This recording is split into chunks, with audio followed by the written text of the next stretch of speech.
अस्सलाम वालेकुम नाजरीन, मैं हूं अब्दुल्ला। 7 न्यूज़ में आपका इस्तकबाल है। टिकटॉक पर तो आजकल कई बेहयाई के मंजर देखे जा रहे हैं, लेकिन एक ऐसा वीडियो टिकटॉक पर आया है जिसमें होम मिनिस्टर जनाब महमूद अली साहब के पोतरे का ये वीडियो है। जब हमने देखा हैरत ज़दा रह गए, क्योंकि ये जो क्रिस्टा गाड़ी पर टिकटॉक बनाया गया, दरअसल ये पुलिस की गाड़ी है। किस तरीके से गवर्नमेंट के गाड़ियों का इस्तेमाल किया जा रहा है, इख्तिदार मिलने पर क्या ऐसा इस्तेमाल करते हैं अपनी पावर का? आइए देखते हैं ये रिपोर्ट।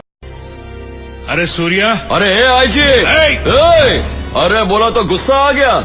आप उनके भाई से तमीज से बात करने का और जरा जबान संभाल के पेश आने का। क्या ज्यादा चलाई ना तो काट के रख देंगे। अब A1 टाउनशिप चिविला और मोइनाबाद के दरमियान मेन रोड से 1.3 किलोमीटर आबादी से लगा हुआ तमाम डेवलपमेंट के साथ, जहां आप अपना घर बना के रह सकते हैं, जो है बिल्कुल बिल्कुल बिल्कुल आबादी से लगा हुआ। 4 लाख में 100 गज का plot, drainage, electricity, footpath, BT road, college, bus stop जैसी तमाम सहूलियतें दस्तयाब हैं।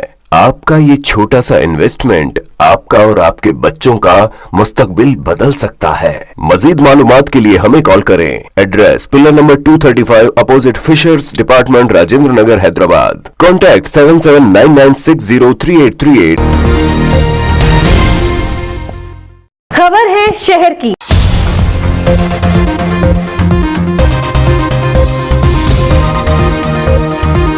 खबर है गांव की।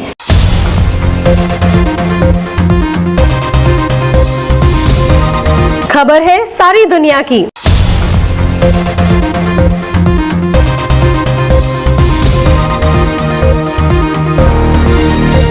7H न्यूज़ पसंद आए तो लाइक कीजिए, शेयर कीजिए और सब्सक्राइब करना ना भूलें। 7H न्यूज़, आपकी आवाज।